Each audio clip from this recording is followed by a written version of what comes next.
Big Boss Malayalam 6ന്റെ title വിന്നറായിരുന്നു Jinto. Season 6 തുടങ്ങുമ്പോൾ അത്ര പരിചിതനായ മത്സരാർത്ഥിയായിരുന്നില്ല ജിൻഡോ. സെലിബ്രിറ്റികളുടെ ഫിറ്റ്നസ് ഗുരു എന്ന വിശേഷണമാണ് ഷോയിലെത്തുമ്പോൾ ജിൻഡോയ്ക്കുണ്ടായിരുന്നത്. എന്നാൽ പതിയെ ജിൻഡോ പ്രേക്ഷകർക്ക് പ്രിയങ്കരനാവുകയായിരുന്നു. തുടക്കത്തിൽ മണ്ടൻ എന്ന മുദ്ര കുത്തപ്പെട്ട ജിൻഡോ തന്റെ കഠിനാധ്വാനത്തിലൂടെയാണ് പിന്നീട് വിജയിയായി മാറിയത്. കൂടാതെ ഫിസിക്കൽ ടാസ്കുകളിലെല്ലാം മികവാർന്ന പ്രകടനം കാഴ്ചവെച്ചതോടെ ജിൻഡോയ്ക്ക് ആരാധക പിന്തുണ കൂടുകയായിരുന്നു. കോൺഫിഡൻസ് ഗ്രൂപ്പ് നൽകുന്ന 50 ലക്ഷം രൂപയായിരുന്നു ഒന്നാം സ്ഥാനക്കാരനുള്ള സമ്മാനം. ഇത്തവണ 5 ലക്ഷത്തിന്റെ മണി ബോക്സുമായി സായി കൃഷ്ണ ഇറങ്ങിയതോടെ ജിൻഡോയ്ക്ക് ലഭിക്കേണ്ടിയിരുന്നത് 45 ലക്ഷം രൂപയായിരുന്നു. എന്നാൽ 34 ലക്ഷമാണ് ജിൻഡോയ്ക്ക് സമ്മാനത്തുകയായി കോൺഫിഡൻസ് ഗ്രൂപ്പ് ഇപ്പോൾ കൈമാറിയിരിക്കുന്നത്. ബാക്കി 15 ലക്ഷത്തോളം രൂപ ടാക്സ് ഇനത്തിൽ പോയതായി കോൺഫിഡൻസ് ഗ്രൂപ്പ് കഴിഞ്ഞ ദിവസം അറിയിച്ചിരുന്നു. ഹൗസിൽ വന്നപ്പോൾ താൻ വിവാഹിതനാകാൻ പോവുകയാണെന്നും ഭാവി വധു അമേരിക്കയിലാണെന്നും ജിൻഡോ വെളിപ്പെടുത്തിയിരുന്നു. കാമുകി നാട്ടിലേക്ക് വന്നാൽ ഉടൻ വിവാഹമുണ്ടാകുമെന്നാണ് ജിൻഡോ പറഞ്ഞിരുന്നത്. ഷോയിൽ നിന്നും പുറത്തിറങ്ങിയ ശേഷം കാമുകിയെ വീഡിയോ കോൾ ചെയ്യുന്ന ജിൻഡോയുടെ വീഡിയോ വൈറലായിരുന്നു. ഇപ്പോഴിതാ സെല്ലുലോയിഡ് മാഗസിൻ എന്ന യൂട്യൂബ് ചാനലിന് നൽകിയ അഭിമുഖത്തിൽ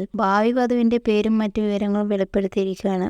ജിൻഡോ പറയുന്നത് ഇങ്ങനെ: ഇതുവരെയും എന്റെ പാർട്ട്ണറാകാൻ പോകുന്നത് അയാളുടെ പേര് പോലും പറഞ്ഞിട്ടില്ല. അയാളുടെ പേര് രമ്യ ജിൻഡോ എന്നാണ്. ആദ്യമായി ഞാൻ ഇവിടെ വെളിപ്പെടുത്തുന്നു. 3 വർഷത്തോളമായി മോതിരം ഇട്ടിട്ട്. അദ്ദേഹം എന്നെ ഏറ്റവും കൂടുതൽ സ്നേഹിക്കാനുള്ള കാരണം ഞാൻ ഭയങ്കര ഹോണസ്റ്റ് ആയതുകൊണ്ടാണ്. ഞാൻ ഹോണസ്റ്റ് ആണോ എന്ന് എനിക്കറിയില്ല.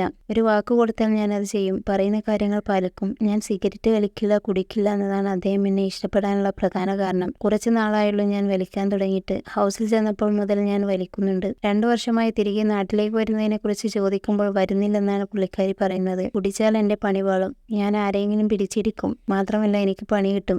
കാരണം റിലേ പോകും. അതുകൊണ്ടാണ് സിഗരറ്റ് മാത്രം വലിക്കാമെന്ന് തീരുമാനിച്ചത്. ആരോഗ്യം പോകുമെങ്കിലും ഞാൻ സ്നേഹിക്കുന്നയാൾ തിരികെ വരാൻ വേണ്ടിയാണ് സിഗരറ്റ് വലി തുടങ്ങിയത്. അവൾക്കെതിരെയുള്ള എന്റെ ആയുധമായിരുന്നു ഞാൻ വലിക്കുമെന്ന്. അവൾ തിരികെ നാട്ടിൽ വന്നാലേ സിഗരറ്റ് വലി ഞാൻ നിർത്തും. അവൾ ഫ്ലൈറ്റ് ടിക്കറ്റ് അയച്ചു തന്നു. പക്ഷേ ഞാൻ ഇതുവരെ നോക്കിയിട്ടില്ല.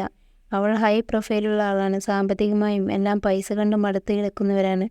ഇതെല്ലാം കഴിഞ്ഞ് അമേരിക്കയിൽ ചെല്ലാനാണ് അവൾ എന്നോട് പറയുന്നത്. പക്ഷേ ബിഗ് ബോസിൽ പോകുന്നതിന് മുമ്പ് തന്നെ ഞാൻ ഇവിടെ ഒരു അമേരിക്ക കെട്ടിപ്പൊക്കിയിട്ടുണ്ട്. ഞാൻ ബിഗ് ബോസിൽ പോകുന്നത് അവൾക്ക് ഇഷ്ടമല്ല. ഞാൻ സിനിമയിൽ അഭിനയിക്കുന്നതും ഇഷ്ടമല്ല എന്നാണ് ഭാവി വധുവിനെ കുറിച്ച് സംസാരിക്കവേ ജിൻഡോ പറഞ്ഞത്.